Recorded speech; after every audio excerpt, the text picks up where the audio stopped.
Hi everyone, my name is David, and today we are going to go over the CVT Mount Washington rooftop tent sitting on top of my Rivian R1T. There aren't a lot of videos about this tent, specifically comparing the iKamper or the Roofnest to this tent either. So that's what I wanted to do today, just kind of make a video, show you a brief overview, some of the differences between all three models, talk about efficiency, and we'll go from there. Thanks. All right, so let's start with the size of the CVT. This is considered a 2 to maybe 3 person tent. It's really 2 people plus a child or a dog. That's the sizing of this tent. It fits in line with the iKamper and the Roofnest options, specifically the iKamper 2.0 or 3.0 SkyCamp Mini, or the Roofnest Condor or Condor Overland. The Overland is much more similar to this CVT model, where you have the accessory rails, where their regular Condor does not have the accessory rails and has kind of that wedge shape, similar to the iKamper. This is 4 inches longer than the iKamper or the Roofnest. You can see it has a little bit of overhang here. I was perfectly fine with this because we often carry a hitch-mounted bike rack, which sticks out, 2-3 feet anyways. And so this is no issues kind of clearing that bike rack. Now you can see here, we do have a bit of space to move the tent forward, but the issue is that the opening hardware for the tent actually sits on top of these crossbars if we move it forward. I think a solution that we can do is just to buy a piece of aluminum that's 1/4 to 1/2 inch thick to slot between the T slots on the tent and the cross rails, just to give it a little bit of a lift. That way this opening here can open when it's on top of the tent, because these are not movable. They are bolted in underneath, and there are no additional holes, and I don't want to drill anything else into the tent itself. But if that's the case and we can get it to work, then this will sit closer to the spoiler. We'll get it as close as possible without actually hitting it, and then we'll only get maybe 1 inch of overhang, so give it a little bit better appearance and maybe even efficiency as well. Talking efficiency real quick, I picked this up from Bend, Oregon yesterday. I live in South Seattle. It's about 300 miles each way. Heading down, I averaged 1.89 miles per kilowatt, and coming back was just over 2 miles per kilowatt. Part of that was coming down the mountain from Bend, but from Seattle to Portland, it was 1.89, and from Portland to Seattle is 2.04 miles per kilowatt. It was about 10 degrees warmer. Wind was the same, coming down and going back up. So that was the same, but that was with the 20-inch wheels and the all-terrain tires. I was actually really impressed with the performance so far. Now, one thing I want to quickly touch on is the auto-dimming mirrors. I haven't heard anyone else mention this, but I noticed that, of course, the rooftop tent blocks the back window, but that also blocks the light sensor for the side dimming mirrors, which the sensor is only located on the rear view mirror in the middle. So that's just something to make note of, but not a big deal. And something else that I wanted to touch on real quick, I thought all 3 of these were accessory rails, but it is in fact just the outer 2.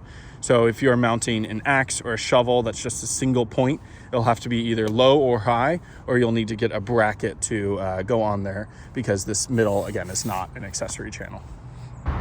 So next I will show you how to set up the tent. It's very easy, it takes just a couple minutes and you're good to go.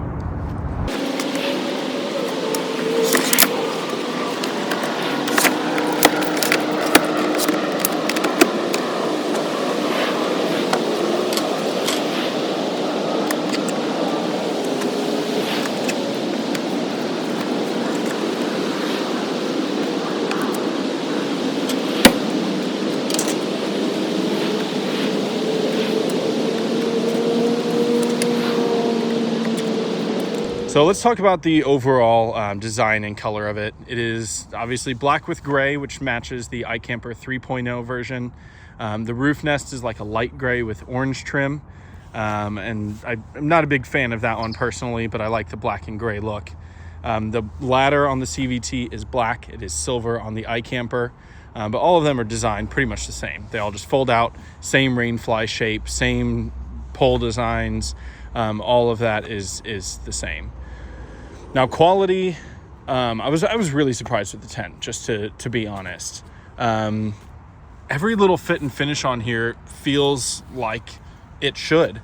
The iKamper that was always touted for that brand, is the quality is really high and it's well above everybody else.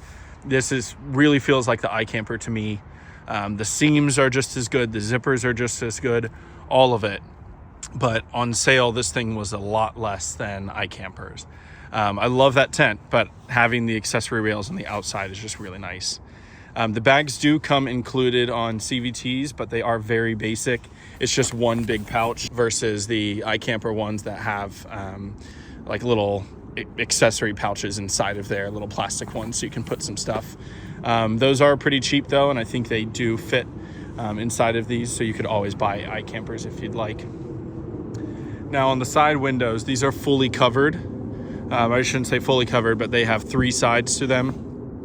iKamper and I think Roofnest, I might be wrong on Roofnest, but they're only on the top, no side coverage. I have heard some people don't like these because you can get bugs that just like to sit up in those corners. I like having the extra protection from weather in case it's really bad or anything. Just having that little bit of side on rain or wind is just nice to have. As with all of them, you have a no-seam mesh as your outer layer, a bug screen, and then your solid screen as your inside layer.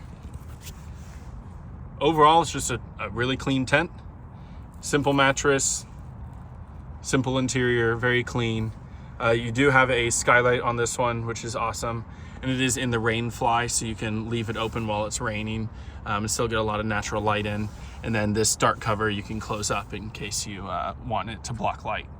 Now, that was actually one thing that I really liked about the iKamper 3.0 is its kind of blackout features that it has. It lets in less light than a lot of the other tents, which is true.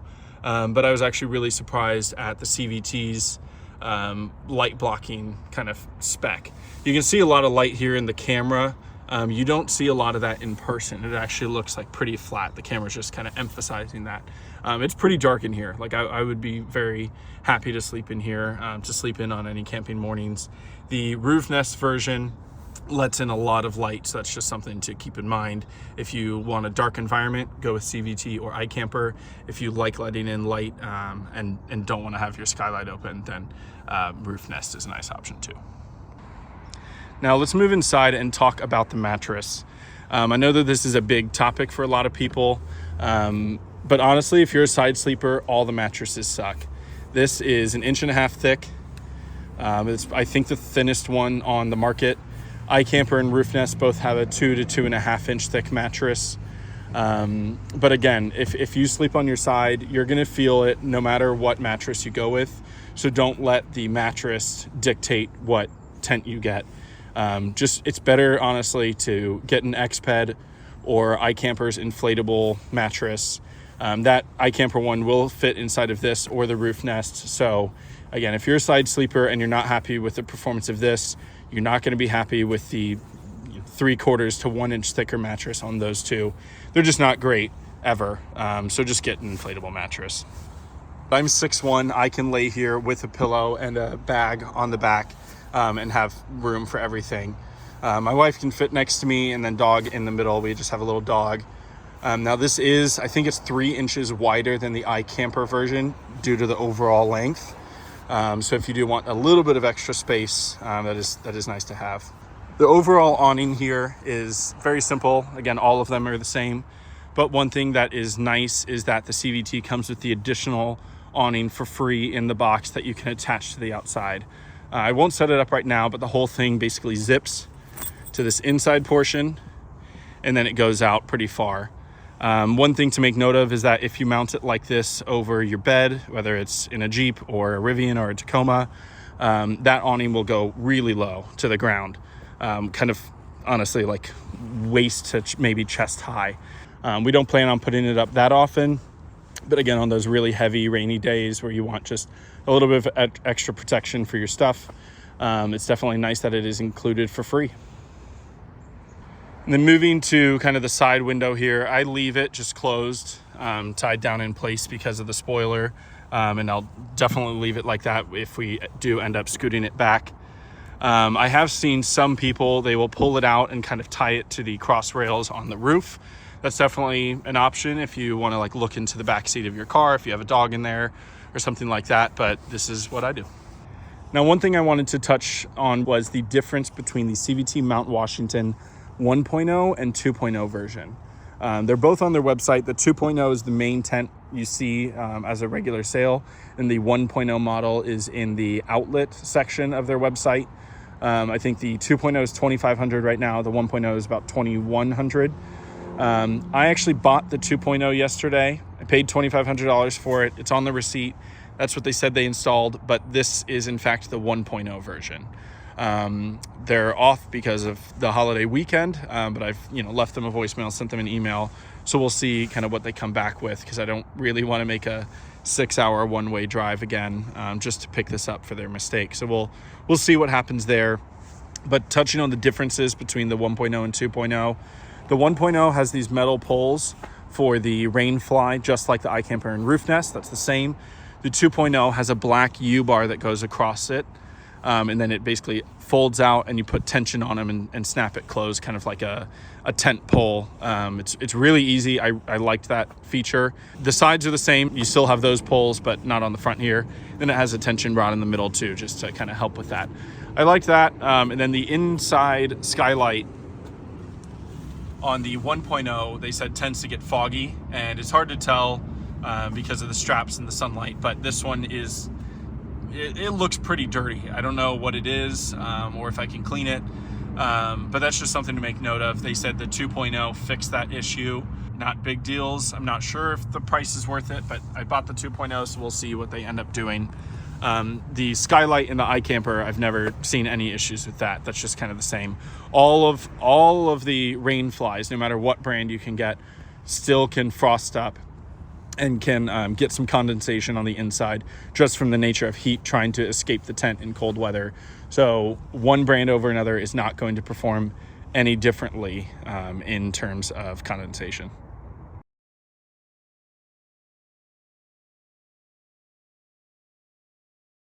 I am really impressed by this tent. I've had my eye on a rooftop tent for over 6 months. Haven't pulled the trigger. We got our Rivian about 4 months ago now. So we've just been waiting to kind of find the right one.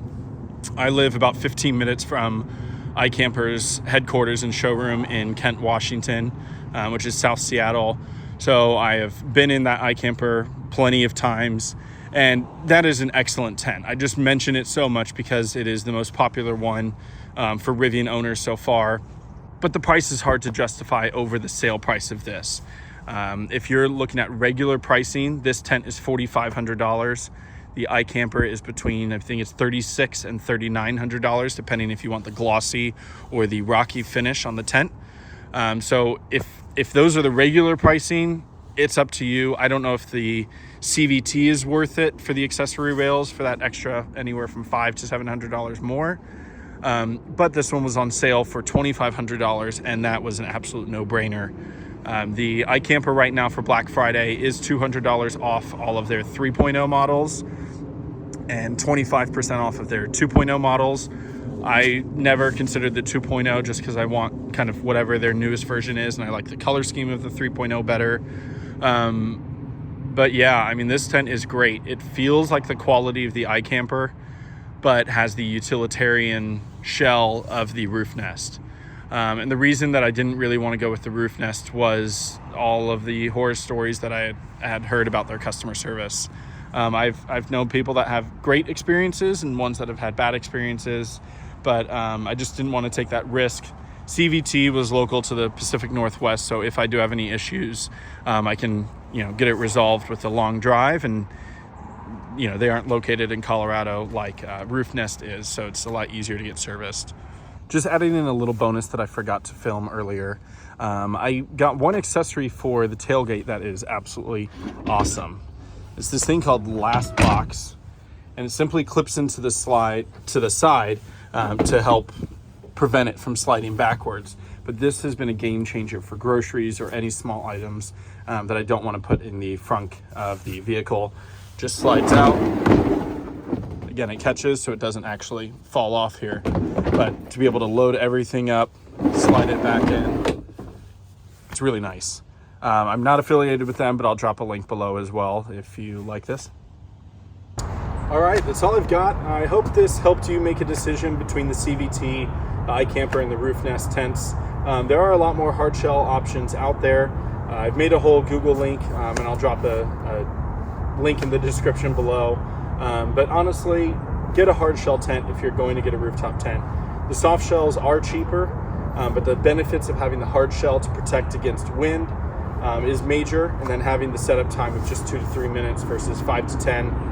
The soft shells can be a little bit of a pain, especially when you go to put it away and you have that cover to put back on. The hard shell makes all the difference, especially in bad weather when it's raining, snowing, whatever conditions you go in. Saving that little bit of time can definitely make or break having a good experience. So see you on the next one. Cheers.